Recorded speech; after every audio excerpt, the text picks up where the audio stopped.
Hi everyone, I'm Katie from Chords Records. Delaney and Bonnie, does that ring a bell? For some of you, I'm sure it does. I'm going to look at this seminal rock and roll duo from the late 60s, early 70s. They only lasted for a couple of years and they were very much entrenched in the early kind of modern rock blues that was happening. I will paint a picture for you and I will connect the dots to this year's Grammy Awards. It's amazing to me how music, and the more I discover about it, is so connected. And I've said this before, but you know, when you do a deep dive of something and you work through the threads and the relationships of all the musicians and the songwriters and the producers and the labels, everything is connected. It's just amazing. And very quickly you can get to the present. So who are Delaney and Bonnie? So let's start with Delaney Bramlett.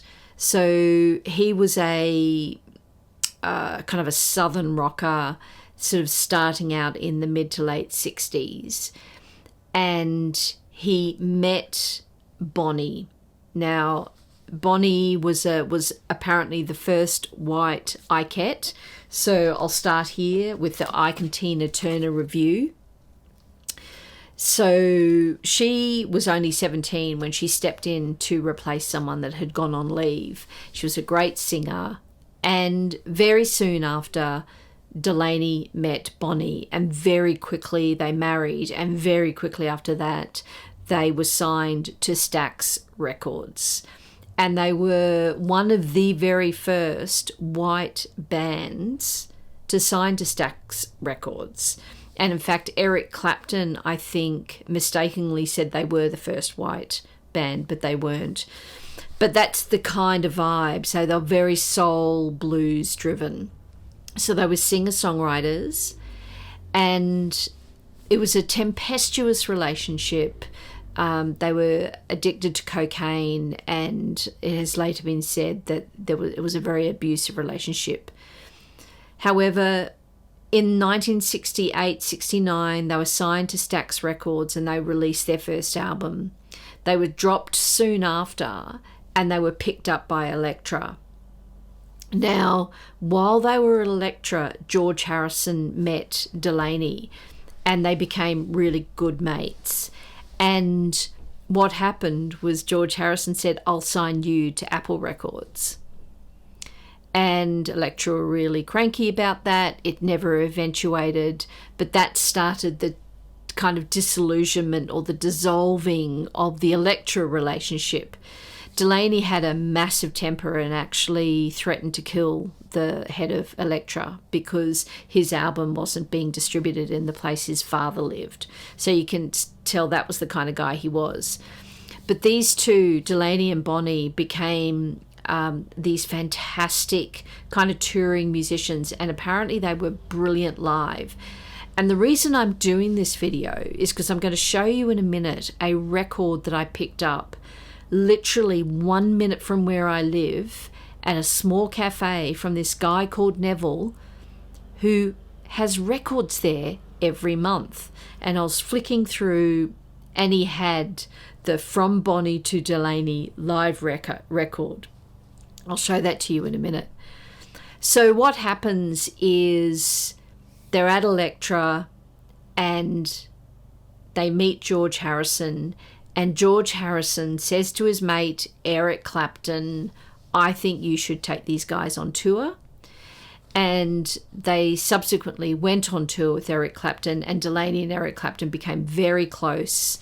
And Eric Clapton was able to bring them over to his label, Atco.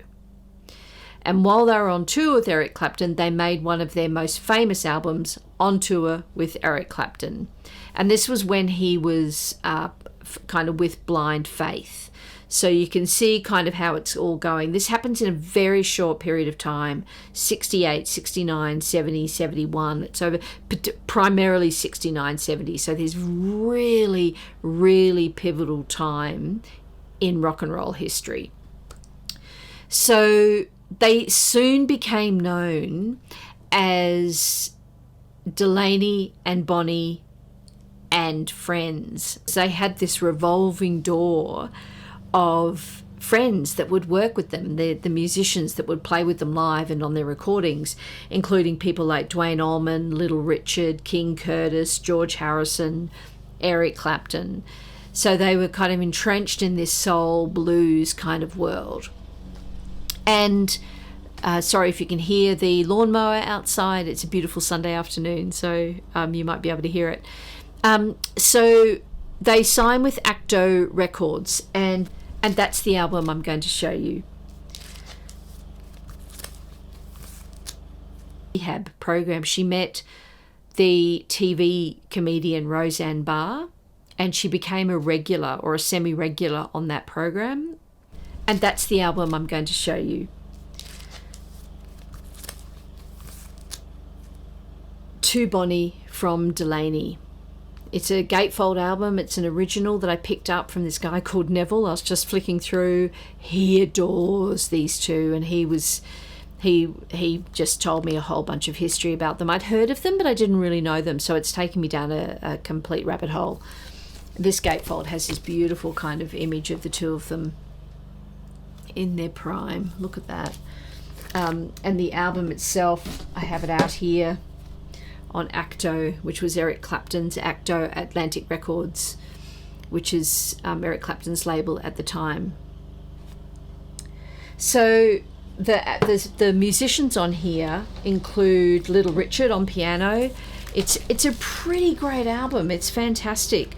It was produced by Jerry Wexler, the very, very famous music journalist turned kind of music mogul producer, who was responsible for so many signings and producing of bands like Aretha Franklin, Ray Charles, even Dire Straits.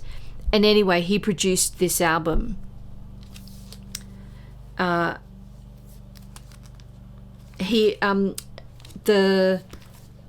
The relationship between the two of them dissolved really quickly, and the two of them, I mean Bonnie and Delaney, sort of in the early 70s, and they were divorced by 1972.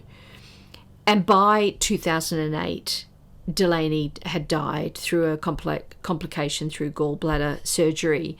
Bonnie herself, she went on to continue to make music and be really productive, although she was entrenched in her drug use, cocaine use, and she eventually sort of found a way out, which brings us to almost the, sort of 10, 20 years later, in a random set of circumstances during a kind of a rehab program. She met the TV comedian Roseanne Barr, and she became a regular or a semi-regular on that program.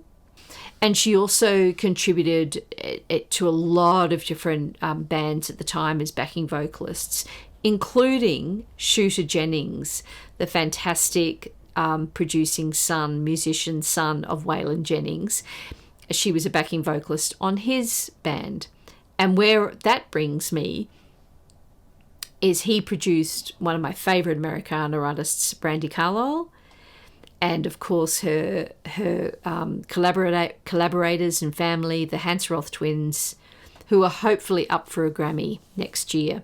So that's how we bring it to modern day. It's just such a small world. But going back to this album, I just want to sort of briefly talk about one of the songs on it.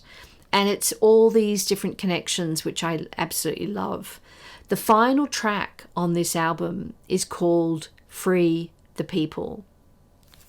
And that song was originally written and originally recorded by a woman called Barbara Keith. I picked this album up. I've shown it before. Barbara Keith was a singer, songwriter, folk singer, bluesy singer from the 60s who played at places in New York like Cafe Wha, the same place that Karen Dalton, Fred Neil, Bob Dylan all played at in Greenwich Village in New York. And she wrote a song called Free the People, which was famously covered by Bonnie and Delaney and Bonnie. This album is actually one of my favourite albums, and it has one of my kind of all-time favourite tracks on it that she wrote called From Detroit to Buffalo. I have this original from Reprise Records. So all these little connections, just fantastic. So the kind of the Delaney and Bonnie era only lasted, 2-3 years. They did produce 6 or 7 albums over that time. Their most famous was On Tour with Eric Clapton. Then sandwiched in between on either side of the one that I have was that one, and then another one called Motel Shop, which was far more acoustic. So that's my little deep dive into this beautiful album I have, and I'll just share a couple of others which might be related. At a nearby kind of area to where I live in the Blue Mountains is a place called Blackheath. It's the top of a mountain, has a fantastic record store called Hat Hill Records. And I picked up this Joanne Kelly with John Fahey album.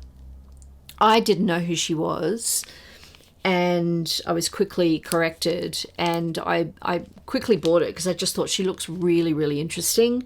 John Fahey, can't go wrong.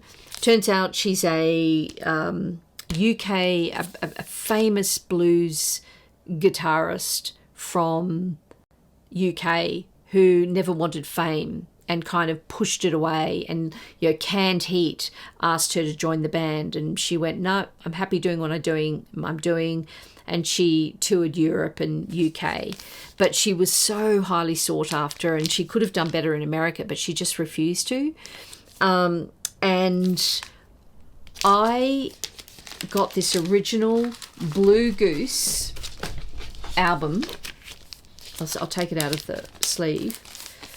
When she was in between, or maybe she hadn't even recorded her first proper album, she ran into the Blue Goose studios and just put down a whole bunch of ideas.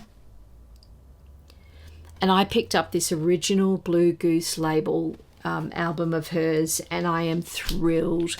It's beautifully clean. It plays like a 50, 60-year-old record, but it's just gorgeous. So I'm very happy to have that. All right, and then just a couple of other pickups. So while I was at the place where I got the Delaney and Bonnie album, he also had a With the Beatles mono. I am not a huge Beatles collector, so I've thought, well, how do I rectify that in a meaningful way to me? I'm a collector, not so much a collector of every album I can get, but just I need little sets. I need to be able to make lists. I need to kind of make it meaningful for me to make it matter. And so I've decided to collect all the mono first era albums. They don't have to be first press, but the first era. So this is the With the Beatles mono from 1963, I think. So he had that for pretty affordable price. I think it was $20 or $30. So that is it. I hope you've enjoyed this little deep dive into Delaney and Bonnie. And I will say one of their friends, and I did mention this, was Duane Allman. I might have mentioned it. And the Allman Brothers, obviously brilliant. But Duane Allman, who died in a motorcycle accident when he was 24, just reading more about him, and I do need to do a bit more investigation, but I can't believe how prolific he was and how much he was regarded. He's still regarded one of the top 10 guitarists of all time. Sort of only 10 or 20 years ago, he was considered the top number 2 guitarist of all times, but things have changed. And I find that fascinating that someone so young could make such an impact. So anyway, that's it. Thanks for watching my channel, and I'll speak to you next time. Oh, comment below. Tell me what you know about Delaney and Bonnie. Do you have their albums? I'd love to hear from you, and what else I should check out. I've just found it really curious. See you later. Bye.